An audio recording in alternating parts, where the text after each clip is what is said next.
Hello, and thank you for joining me for today's presentation. I want to take some time and introduce myself and let you know a little bit about what I do. My name is Iesha Congo-Watson, and I reside in Wilmington, Delaware. I am an ordained minister, master life coach, and a grief and life empowerment strategist. Now, you may be familiar with what a minister does. It may even be familiar with what their life coach does. Some of you may even have a life coach, but you may not understand what a grief and life empowerment strategist is. So I'll take a minute and let you know what I do.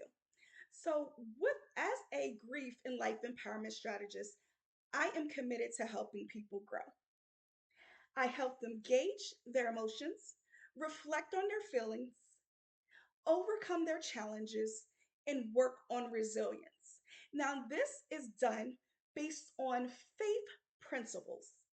Now, this deals with the mental, emotional, and spiritual aspects in anyone's life. Now, sometimes you may not understand where you're falling short or where your challenges are coming from, or they may be coming from grief or trauma.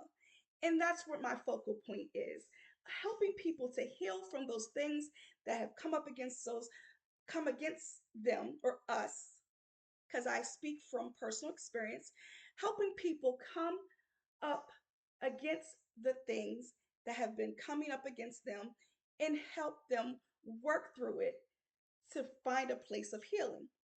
And that's what I want to talk to you about today. So, my topic today is speaking your truth, healing through grief and faith-centric mental health. Now, today, what I want this to be is a transformative workshop. I want to be able to guide you to a place where you can process and articulate your grief within the context of your faith. Because with faith, it's rooted in the belief that healing begins with acknowledging and expressing loss. So I want to encourage you to explore your emotions, find meaning in your grief, and foster a deeper connection between your spiritual beliefs and your healing journey. Throughout this presentation, I will navigate you through the complex emotions of grief. I will give you information on how to understand how faith can serve as both an anchor and a source of strength. I will provide you with tools and strategies to help individuals honor their losses and express their pain authentically and embrace a path towards healing by confronting their grief with self awareness and resilience. And my hope is that by the end of the presentation, you'll leave with a renewed sense of purpose and the ability to integrate your faith into your healing process. So, in order to understand grief through a faith lens, we first have to define what grief is. Grief is a natural response to loss. It's a natural response that you'll experience emotionally, physically, spiritually, and mentally. A lot of people don't understand that it does affect a person in all of these areas. Grief can affect you in all of these areas. So that's why you have to be aware of this. You have to think through this, process it, and be able to speak your truth. You have to be able to speak from a place that is honest and authentic for you, because everybody is not going to understand what you're going through with grief. They may be able to identify, but they may not be able to fully understand. And understand that grief is is based on a loss. And loss is more than just death. It could be a loss of a relationship, it could be loss of dreams, it could be loss of stability, or even your health. These are things that people experience grief about. And with that grief, it may cause other things to happen. So, what we want to understand is that faith and grief is a dual journey. Let me repeat that again. Faith and grief is a dual journey. And with that, You have to understand that it takes on different levels, and you may even experience it at different times. It is even noted that in other faith groups, or in each faith group, I should say, they approach grief differently. They have different traditions to deal with grief. Specifically, if there is a loss of life, there may be different practices in different faith groups on how they are to memorialize that loved one, how they are to acknowledge the loss of life. But that does not negate the fact that there is grief. So whether we have share the same faith traditions actually is just a small thing. We don't have to share the same faith traditions, but understand that faith, or the acknowledgement of a higher power, is a source of what can help us on a faith journey. It helps with balancing human emotions with spiritual beliefs. When you pray, it allows you to speak the things that you're feeling. It allows you to reflect on the way that you're feeling. It allows you to release the things that you're feeling. So, again, faith and grief is a dual journey. Now, some may say, why would God allow suffering? With having faith, we understand that this life is not the end. So we can have faith in believing that there's something more and there's something greater on the other side of this earth.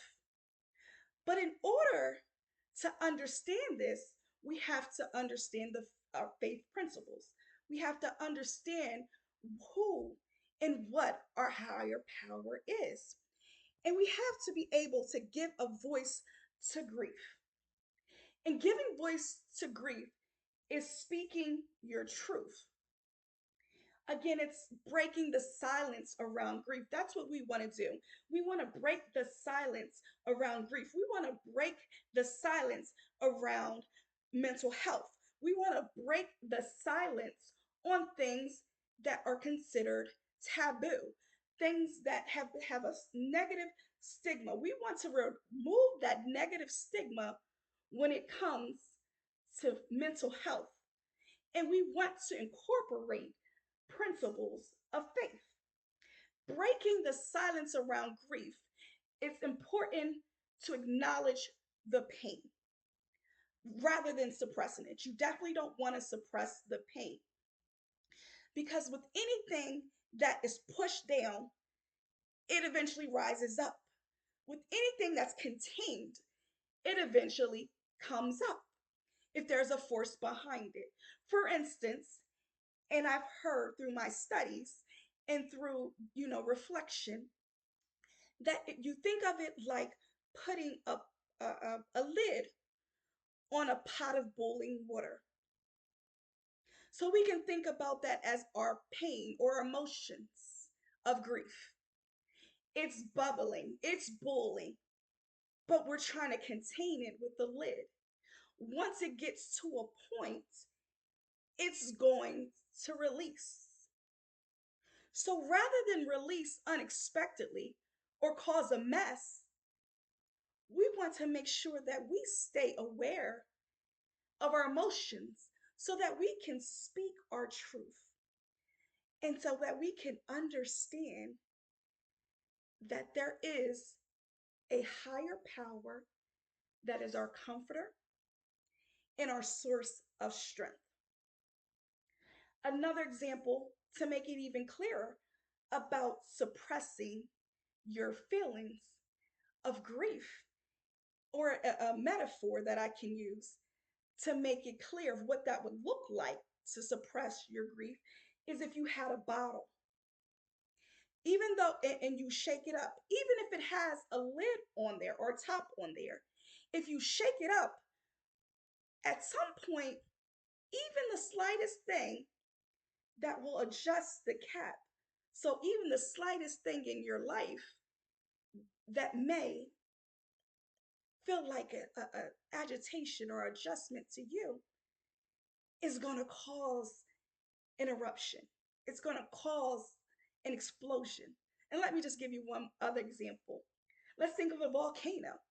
It may be dormant for a while, but then there's something that agitates it on the inside that causes it to erupt. And that's the same with our emotions.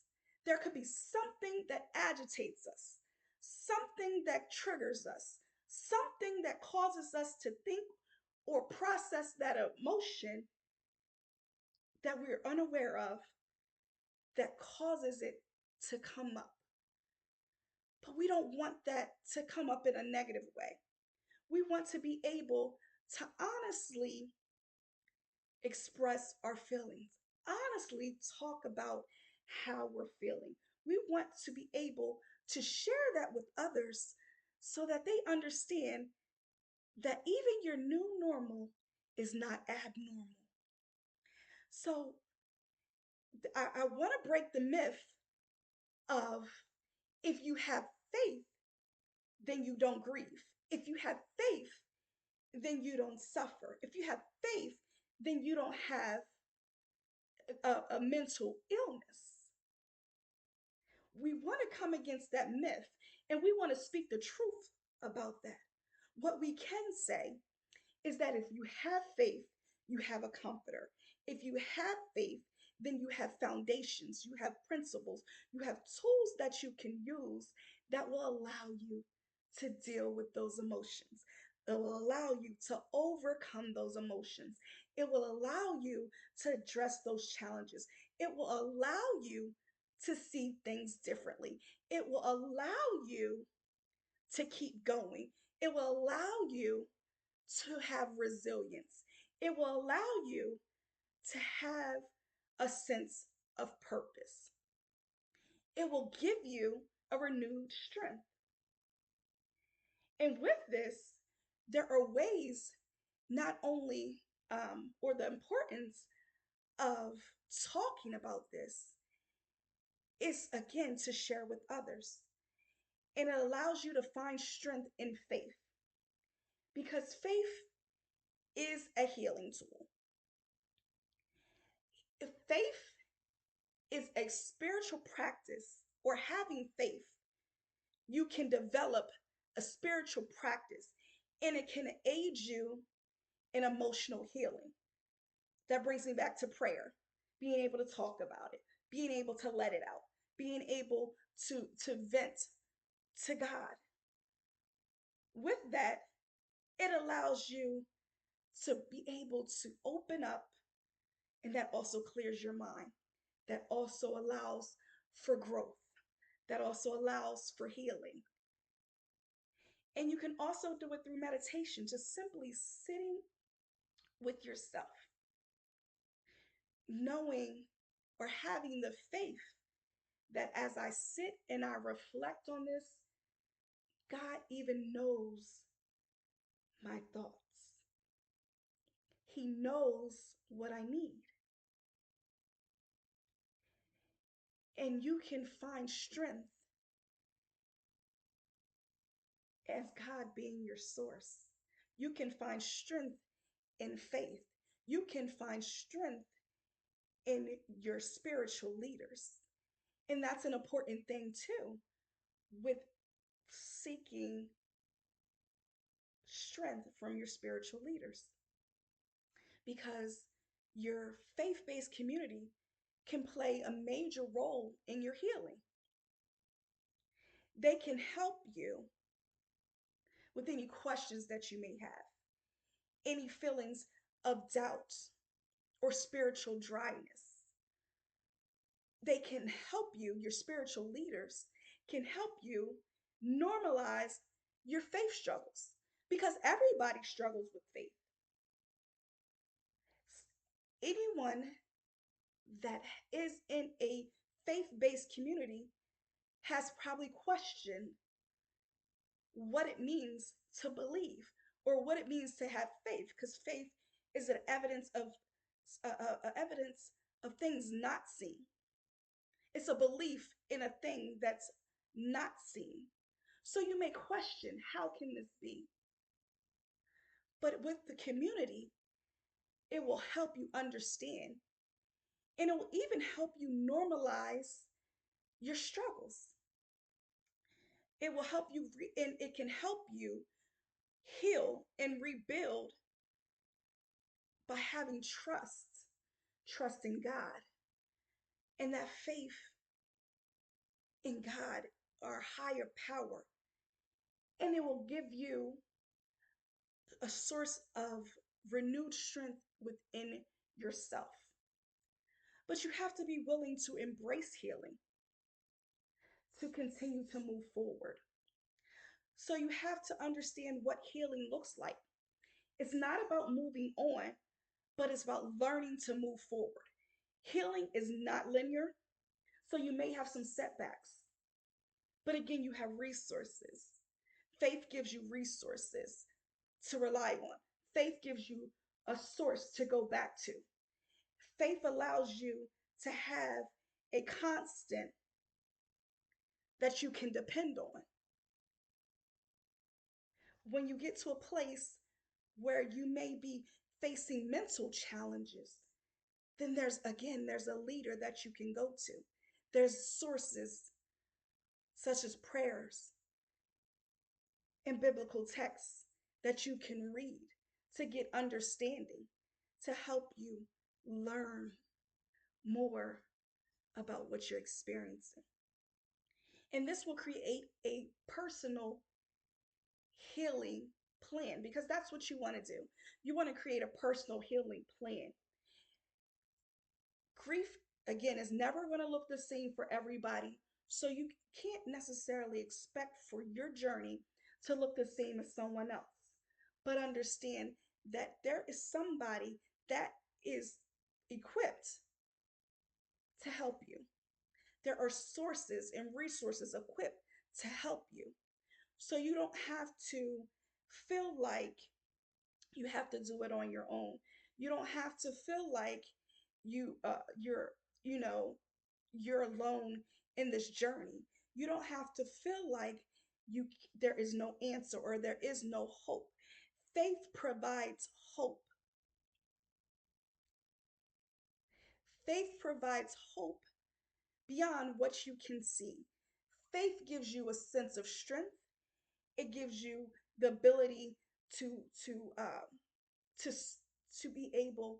Faith allows you to feel all the emotions, but be assured that you are not alone, that you have a comforter, that you have a sense of purpose, that there are tools. And I go back to prayer, reading scriptures, meditating, going to church. Um, if you are, again, of different faith based backgrounds, there may be other traditions that are done. And just because it's different doesn't make it right or wrong, better or worse. It creates a foundation. It creates an outlet. And that's what's important, is creating an outlet that will allow you to identify what you're going through. Because sometimes grief can make you feel overwhelmed. It can make you feel anxious. It can make you feel down and depressed. And when you get to that point, it may be hard to initially deal with it. But faith will give you something to look forward to. Faith will give you something to look in the future, or to look ahead and understand that there's something in the future that will look brighter. Faith can turn things around in your life. And that's why it's important to be open about your grief. It's important to be open about your emotions. It's important to be aware of your emotions. It's important to speak your truth. So what grief looks like for me from personal experience, grief looked like a dark place. It initially looked like a dark place. But then I had to lament, which is cry out to my source. And then I had to have faith that God was going to restore some things. I had to have faith that things were going to change. I had to have faith that I could overcome these challenges. I had to have faith that I could keep going. And I sought the resources that were available, the resources that were available for my mental health, that allowed me to develop a healthy routine that would improve my mental health. And as my mental health improved, or I should say, as my faith grew, my mental health improved. But it worked together. It worked together. I had to have faith that I could overcome the trauma. I had to have faith that I could overcome these mental challenges. I had to have faith that I could overcome the things that could have presented itself or could have caused me to have a mental breakdown. I had to have faith that I could get to the other side of what I was feeling. I had to have faith that I could walk through the grief journey. I had to have faith that God would sustain me. I had to have faith that things would look up, that there would be a sunrise after the sunset, that the storm would end. I had to have faith in what I couldn't see, faith beyond what I could see. I had to have faith in the things that were unknown. And that's what's important is that you have to have faith, faith in a higher source, and even faith and belief in yourself that you can overcome the challenges of grief if you're honest with yourself and honest with others about your emotions, and if you speak your truth. I like to say, it's okay not to be okay. So if that's where you are, that's your truth. And you want to make sure that you honor your truth. Speak from your heart. So if you're feeling overwhelmed, feeling like it's a struggle, feeling like grief is getting the best of you, you want to make sure that one, that you pray about it, but two, you want to make sure that you seek help, whether that's with a faith leader or with a licensed therapist for mental health. But again, they go hand in hand. I like to say God made doctor, God made resources. It goes back to the days of old. There was practices and principles to help those people that were grieving. Now, of course, we've advanced since then, but we can have faith in the God of old. We can have faith in what God is doing on the inside of each one of us. We can have faith that things are going to turn around, that we will overcome. that things will turn around. They may not look the same, but faith is knowing that even the new is for our good. But if you're at a place where you don't know how to identify these things, then it's important to seek resources that can help you. You can start by journaling. You can start by simply writing those things out.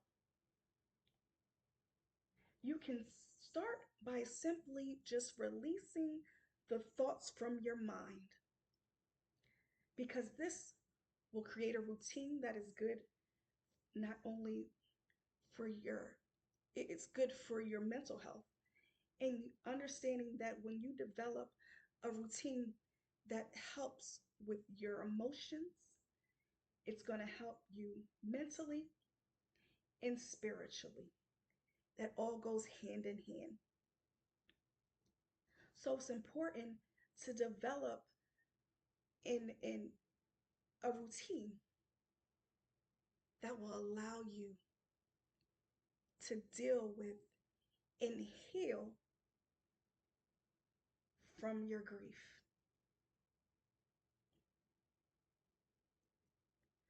So, and if you're at a point where you're experiencing these things and you don't have a source, or you don't know the resources, or you're feeling stuck, I'm here to help.